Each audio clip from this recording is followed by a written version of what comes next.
네, 오늘 하나님께 주신 말씀은 우리 마가복음 18번째 시간, 저희가 두 잔치라는 제목으로 하나님의 말씀 나누기를 바랍니다.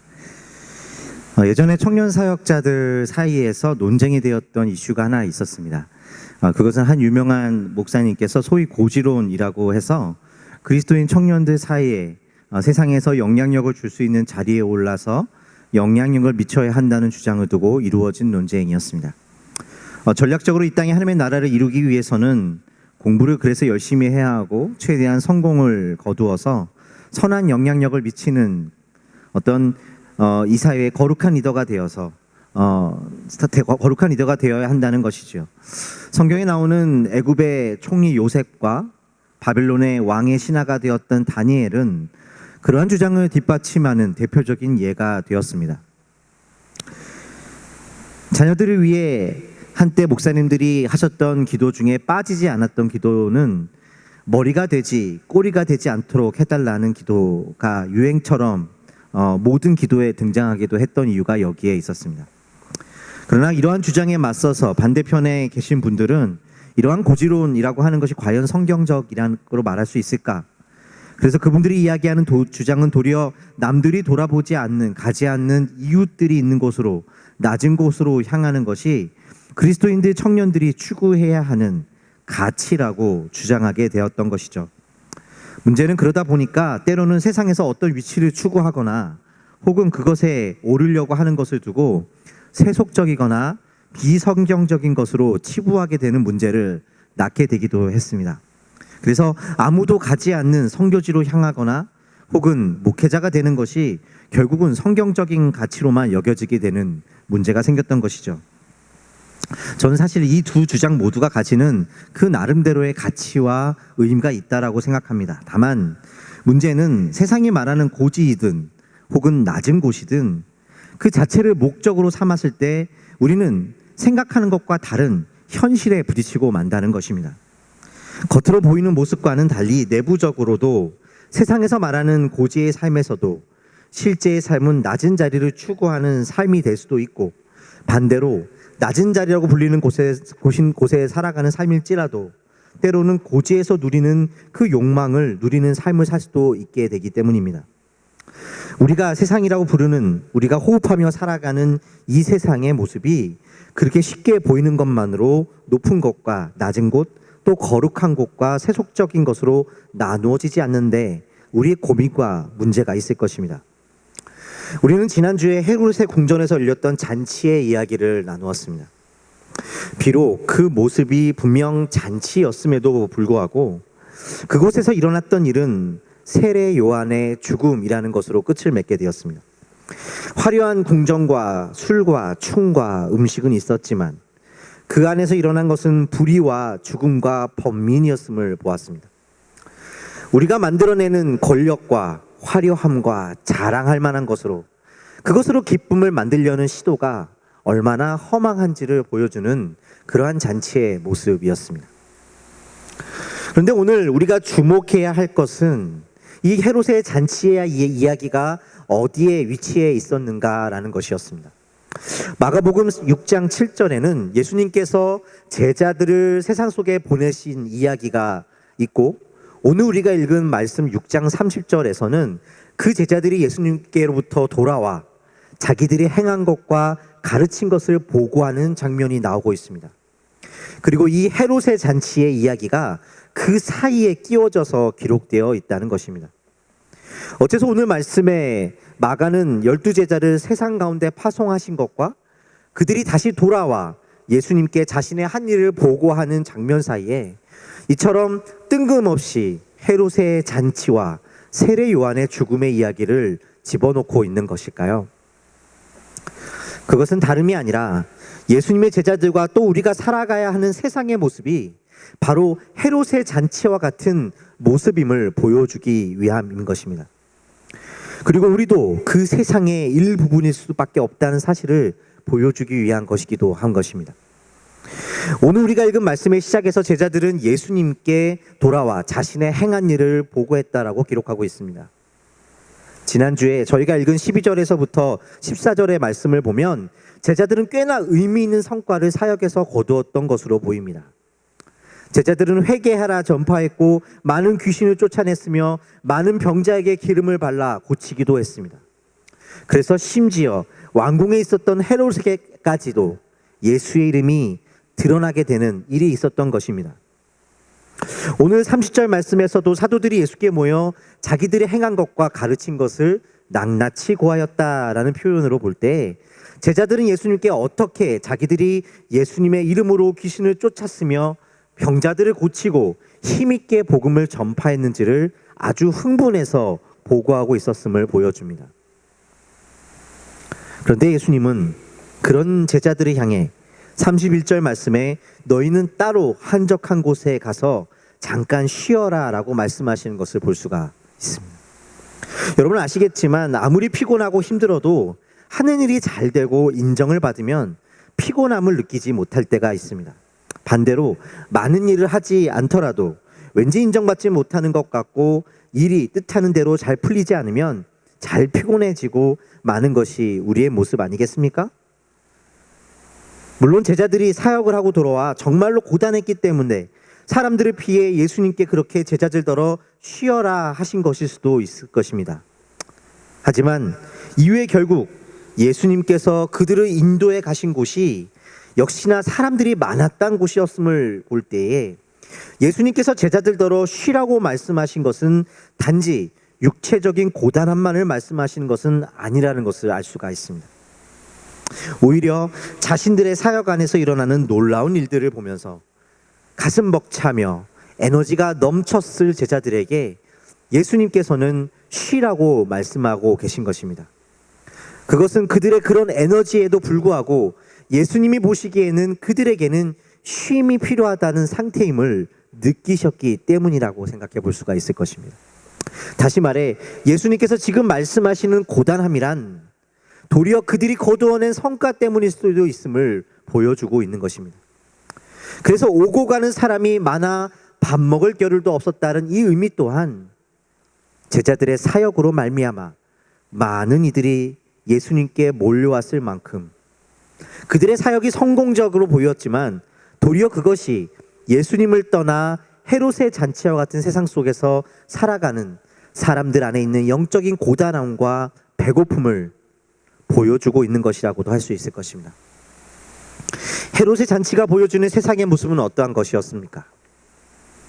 불안한 인생이 사람들의 인정과 세상의 힘을 통해 기쁨을 얻고자 하는 허망함을 보여주는 것이었습니다. 화려한 궁정 가운데 춤과 노래와 값진 음식 그리고 소위 그 땅에서 힘있고 이름 있는 사람들을 초대해서 그러한 것들로 자신의 힘을 보여주고 그래서 사람들에게 얼마나 내가 유용하고 또한 권위 있는 자인지를 인정받음으로써 허망한 자신의 인생을 구원코자 했던 것이었습니다. 헤롯뿐만이었겠습니까? 그곳에 모인 이들은 어떻습니까? 그곳에 모인 이들 또한 그 왕의 잔치에 초대받아 그와 같은 이들과 멋진 춤과 노래를 볼 수 있는 그러한 사람들과 어울릴 수 있다는 것, 그만큼 자신이 중요한 존재라는 것으로 스스로의 기쁨을 삼고자 했던 이들이었습니다. 오늘 우리가 살아가는 삶의 현실을 그대로 비추어주고 있는 것 같지 않으십니까? 세상이 기쁨을 찾고자 하는 곳이 바로 어디에 있는가를 그대로 보여주고 있는 것입니다. 그러나 그러한 기쁨을 구하며 시작된 그 잔치는 결국 비극으로 막을 내리게 된 것을 보게 됩니다. 헤롯은 세례 요한을 존경했음에도 불구하고 자신의 권위를 자랑하고자 사람들 앞에서 자신의 딸에게 무심코 내뱉어 버린 그 말을 어길 수가 없어서 그를 죽이는데 동의하고 말았습니다. 어쩌면 그의 인생을 참으로 영원한 생명으로 구원할 수도 있었던 그 진리와 생명의 말씀을 가진 세례 요한을 죽여버림으로 그 회개의 기회를 놓치고 만 것입니다. 그는 세례 요한을 존경하고 무엇이 옳은지를 알았다고 말씀은 기록하고 있습니다. 그러나 결국 그 아임이 자신의 자존심과 불안으로 말미암아 사람들과 권위로부터 자신을 채우려고 하는 그 욕망을 넘어서지는 못했다는 사실을 보여주고 있는 것입니다. 여기에 우리의 인생의 한계가 있는 것이죠. 결국 그로 인해서 누군가는 죽어야 하는, 또 누군가는 그로 말미암아 의도하지 않게 살인자가 되어야 하는 피해 잔치를 살아갈 수밖에 없는 인생의 죄의 문제가 여기에 있었던 것입니다. 심지어 그럼에도 불구하고 어느 누구에도 이 잔치는 진정한 기쁨을 주지 못하는 것을 볼 수가 있습니다. 다만 두려움과 번민으로 끝을 맺고 있는 잔치, 이것이 세상에서 구하는 잔치의 모습인 것입니다. 그 세상에 사는 여러분과 저는 정말로 그 헤롯의 잔치가 지배하는 세상 속에서 자유롭다고 말할 수 있으십니까? 우리는 조금도 다르게 그러한 헤롯의 잔치와 다른 기쁨을 구하고 있다고 말하실 수 있으십니까? 예수님의 12 제자들조차도 비록 그들이 사역을 하는 자들임에도 불구하고, 또 성공적인 사역을 하였다 하여도 만일 그 사역이 이러한 헤롯의 잔치의 원리를 따르며 예수가 아닌 그 형통을 또한 인정해서 기쁨을 얻고자 했다면, 그것은 우리가 영적인 고단함과 굶주림 속에 있음을 보여주는 것이라고 말씀은 보여주고 있는 것입니다. 그래서 예수님은 그런 그들에게 쉼이 필요하다라고 말씀하고 계신 것입니다. 어쩌면 때로 형통과 인정이 나쁘다는 것이 아니라 때로 그것 때문에 우리 안에 영적인 고단함을 감추어 더욱 고단함을 고단하게 내어버려 두게 만들어버리는 요인이 되기까지도 하는 것을 보여주는 것입니다. 제자들의 모습이 그러했습니다. 몰려오는 사람들을 바라보며 그들이 이룬 성과에 흥분했었는지는 모르지만 예수님의 시각은 조금 달랐음을 보게 됩니다. 예수님은 그들을 목자 없는 양처럼 불쌍히 보셨다라고 말씀하십니다. 예수님은 몰려오는 그들을 보며 흥분하신 것이 아니라 아파하셨다는 것입니다. 제자들은 헤롯의 잔치의 질서를 따르고 있지만 예수님은 지금 한 영혼을 보고 계셨던 것입니다. 여기에 예수님께서 보신 헤롯의 세상을 살아가는 제자들과 또 우리들의 가난함의 모습이 있었던 것입니다. 그렇다면 우리의 길은, 우리의 소망은 어디에 있는 것입니까? 예수님은 이러한 소망 없는 우리를 어떻게 부르고 계시고 어떻게 이 고단한 삶에 쉼을 주고 계신가라는 것입니다. 우리가 먼저 말씀을 통해 살펴볼 것은 예수님께서 그 제자들을 한적한 곳으로 부르고 계시다는 사실입니다. 우리가 이미 마가복음을 읽어보면서 살펴보았지만 이 한적한 곳이라는 표현된 헬라어 단어 에레모스는 본래 광야를 뜻하는 단어였습니다. 예수님은 그 에레모스 광야에서 시험 받으셨고 또 거기서 기도하심으로 하나님 아버지를 만나셨습니다.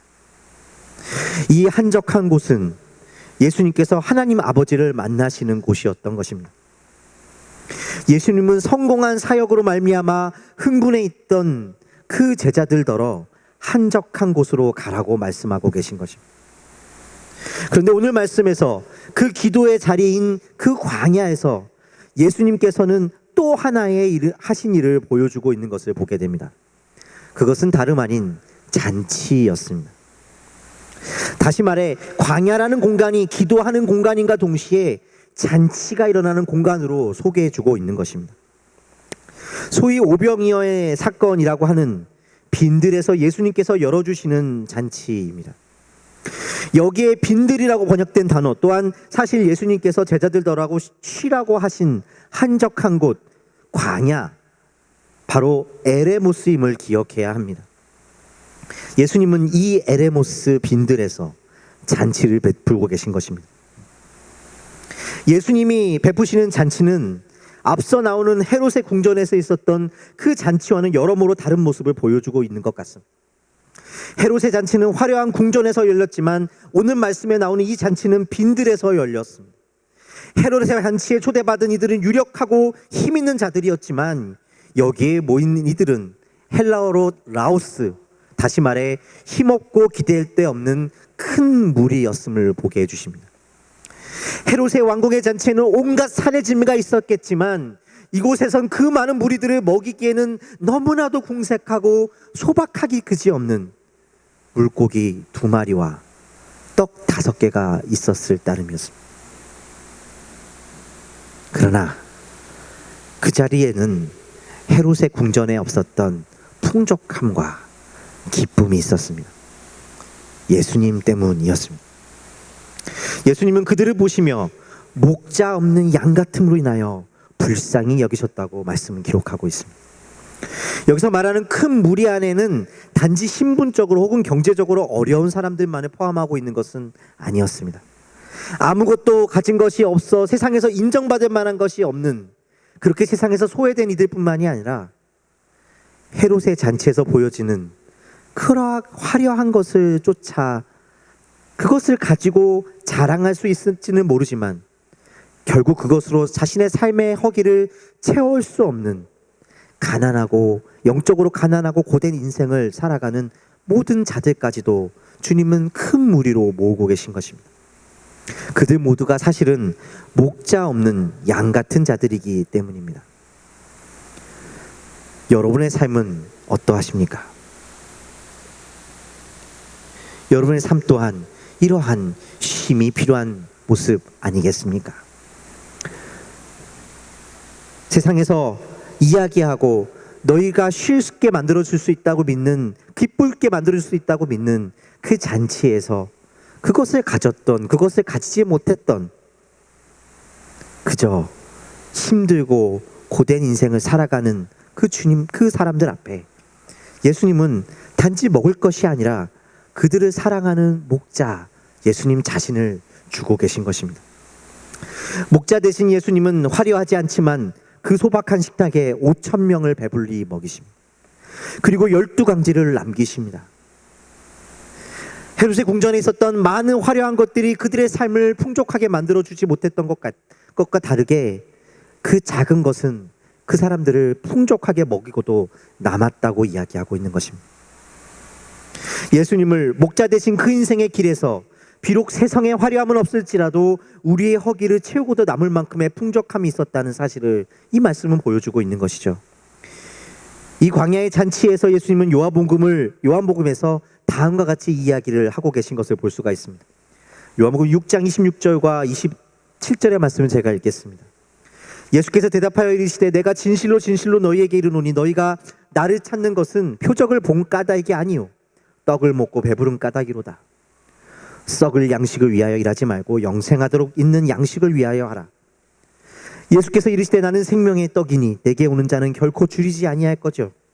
나를 믿는 자는 영원히 목마르지 아니하리라. 12강주리가 남았다는 것은 무엇을 보여줍니까?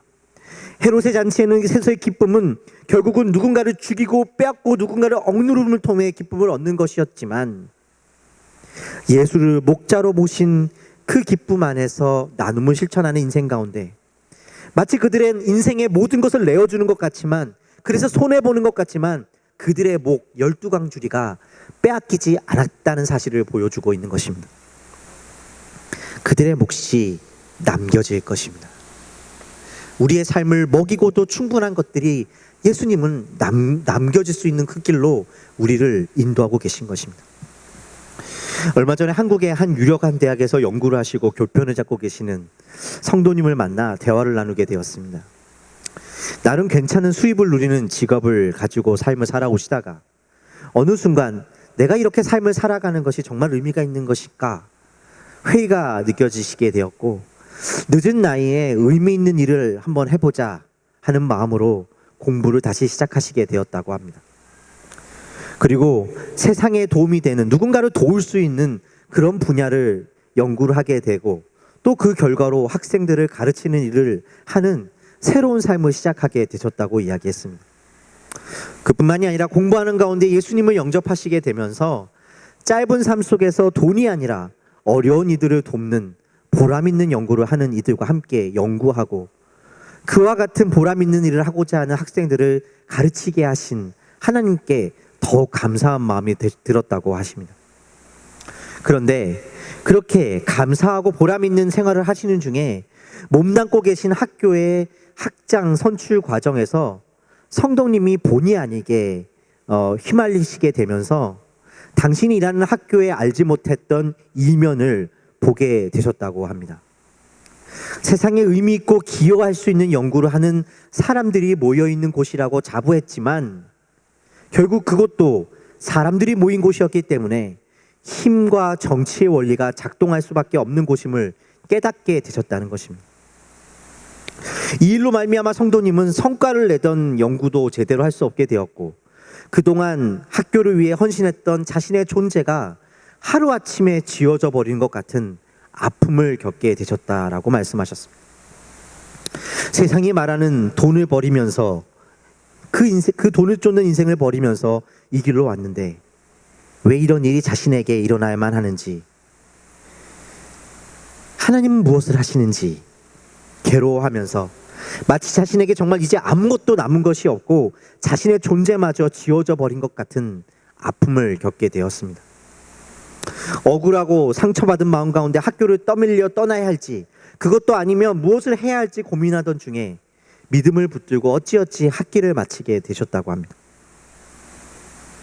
학기를 마치면 자신이 가르치던 수업에 대해 학생들의 수업 평가 결과를 보게 되었는데 그 성도님이 가르치셨던 수업에 대해 그 전에 미처 알지 못했던 한 가지 사실을 알게 되었다는 것입니다. 그것은 학생들이 너무나도 만족스러운 수업 평가를 하게 된 것을 발견하게 된 것입니다. 또한 그뿐만이 아니라 학생들이 멘토로 삼고 싶은 교수를 뽑는 투표에서 많은 교수 중에 자신이 학생들로부터 멘토로 삼고 싶은 교수로 뽑혔다는 사실을 나중에야 알게 되었다는 것이었습니다.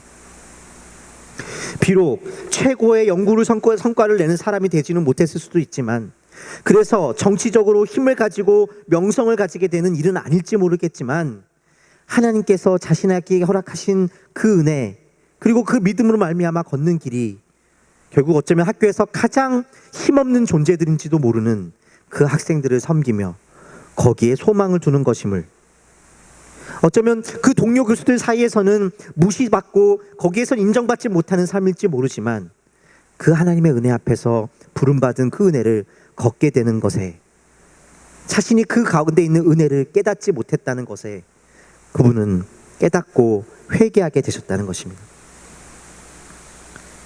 이 성도님에게 믿음으로 말미암아 주어진 이 길이 유명한 교수가 되고 성공한 성과를 내는 것에 비해 작다고 할 수 있겠습니까? 그것이 정말 성과를 내는 교수의 길보다 우리에게 부족한 길이라고 말하실 수 있겠습니까? 물론 학장이 되고 성과를 내는 것이 나쁘다고 말하는 것은 아닙니다. 하나님은 때로 우리 삶에 그런 것들을 허락하십니다. 그러나 거기에서도 우리의 부르심은 우리가 그러한 자리에 있지 않았을 때와 변하지 않는 것일 것입니다. 왜냐하면 결국 우리가 처한 상황과 위치가 아니라 예수 안에 있는 풍성함과 기쁨만이 우리의 소망이 되기 때문입니다. 성도님은 광야에서 그 사실을 깨달아 알게 되었다라고 고백합니다. 광야는 그런 의미에서 쉼의 자리요, 참된 기쁨을 누리는 예수님을 기뻐하는 잔치의 자리인 것입니다. 그리고 교회는 바로 이와 같은 잔치를 날마다 이루어내는 곳입니다. 교회는 끊임없이 예수 안에 있는 세상의 것으로 채워지지 않는 이 기쁨의 길을 노래하고 찬양하는 곳입니다. 예수님 안에 있는 영적인 넉넉함을 경험한 자들이 그 은혜의 기쁨을 선택함으로 세워지는 이러한 공동체는 우리와 이 땅에 참된 안식과 양식을 제공해 줍니다.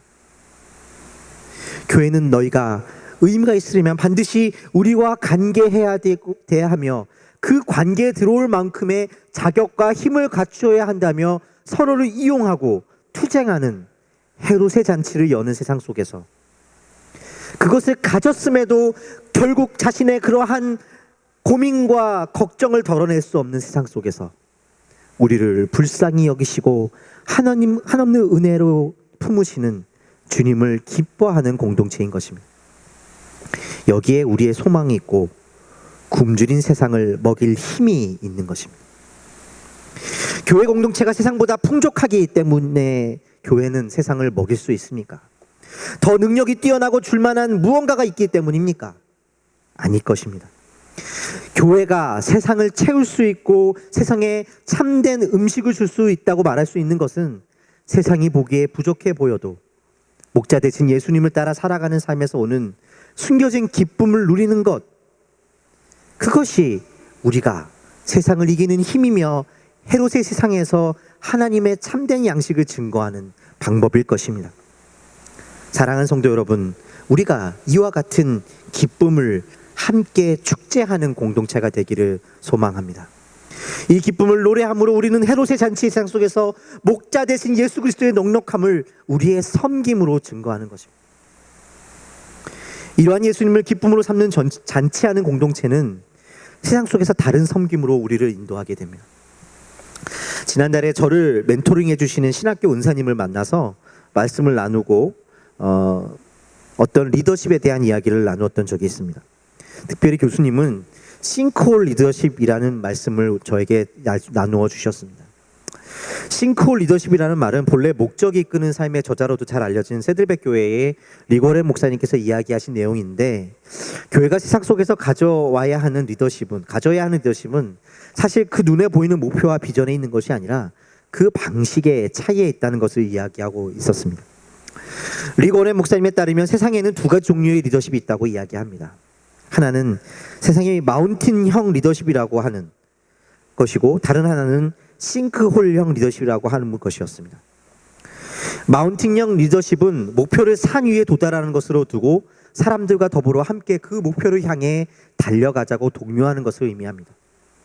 그 목표란 물론 여러 가지가 될 수 있을 것입니다. 그리고 그 산 위에 올라가는 과정에서 아마 덜어는 어느 정도의 구간에서 낙오하게 되고, 또 덜어는 그 구간을 극복하며 올라가게 될 것입니다. 그러면 그것을 극복한 사람들에게 권한을 주어서 그것을 극복하지 못한 사람들을 자기가 극복한 것들을 극복할 수 있도록 도움을 준다는 것입니다. 그런 면에서 목회자는 그러한 모든 것을 통과한 가장 정점에 있는 사람으로서 사람들을 돕는 위치에 있게 되는 것입니다. 그런데 이와는 반대로 싱크홀형 리더십이라는 것이 있습니다. 싱크홀 리더십이란 은혜로 말미암아 사람들로 하여금 미끄러져 더욱 깊은 곳으로 들어가게 하는 데 목적이 있다고 이야기합니다. 조금 더 깊은 은혜와 사랑을 경험한 이들이 그보다 더 높이 있는 그러한 사람들, 그래서 여전히 자신을 주장할 수밖에 없는 연약한 이들을 품는 것입니다. 여기에서 리더십이란 어떤 수준을 통과한 사람들로 권위를 가지게 되는 것이 아니라 도리어 공식적인 권위를 가지지 못할 수도 있지만 그 은혜와 넉넉함과 기쁨 속에서 순종하고 섬기는 사람들이 됩니다. 그리고 그 싱크홀의 가장 아래에 있는 자가 목회자가 된다는 것입니다. 오늘 말씀에 적용해 본다면 예수님께 주시는 그 진정한 잔치 속에 있는 기쁨을 만족한 자들, 그 기쁨을 누릴 수 있는 자들이 세상의 기쁨을 누리는 자들을 품게 되는 것을 의미합니다. 그렇게 우리는 세상의 기쁨을, 헤롯의 잔치를 이기고 예수님의 잔치를 누리는 세상으로 만들어가는 것입니다.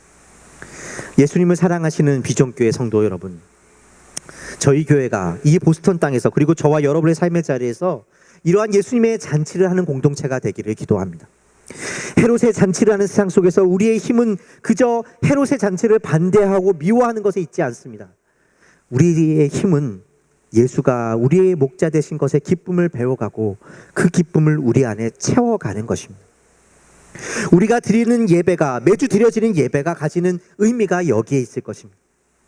우리의 목자 되신 예수님은 이 일을 위해 우리를 광야로 인도하실 것이고, 그 광야는 때로 우리에게 고지가 될 수도, 때로 낮은 곳이 될 수도 있을 것입니다. 그러나 거기에서 우리는 도전과 아픔을 경험할 것입니다. 그러나 동시에 거기서 우리는 그것과는 비교할 수 없는 풍성함, 세상과 비교할 수 없는 그 기쁨을 날마다 조금씩 채워가게 될 것입니다. 아무쪼록 저희 비전교회가, 여러분의 삶의 자리가 이러한 예수님의 잔치가 일어나는, 예수님의 말미암으로 기뻐할 수 있는 사랑의 잔치가 일어나는 장소가 되어지기에 주님의 이름으로 축원드립니다. 저와 여러분의 삶이 우리를 참된 양식으로 먹이시는 예수를 기뻐하고 잔치하는 자리가 되기를 주님의 이름으로 축원드립니다. 함께 기도하겠습니다. 주님, 여전히 자신이 만들어내는 것으로 기쁨을 찾는 헤롯의 잔치를 살아가는 세상 속에 우리가 놓여져 있습니다. 우리에게는 그것을 이겨낼 힘도 없고 부정할 힘도 없습니다.